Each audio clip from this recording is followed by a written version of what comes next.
Australia के खिलाफ one day series में भारतीय टीम के जारहाना और 360 डिग्री पर शॉट्स खेलने के लिए मशहूर सूर्या कुमार यादव ने अनोखा रिकॉर्ड अपने नाम कर लिया।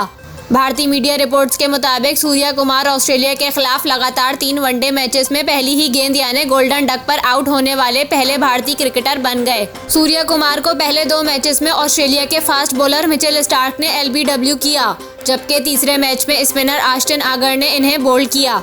वाज़ेह रहे कि ऑस्ट्रेलिया ने भारत के खिलाफ 3 वनडे मैचों की सीरीज 2-1 से जीत ली है। इससे कबल सचिन तेंदुलकर, अनिल कुंबले, ज़हीर खान, ईशांत शर्मा और जसप्रीत बुमराह इन खिलाड़ियों में शामिल हैं जो डक यानी बगैर कोई रन बनाए आउट हुए। सूर्या कुमार यादव गोल्डन डक पहली गेंद पर आउट होने वाले दुनिया के 14वें बैटर बन गए।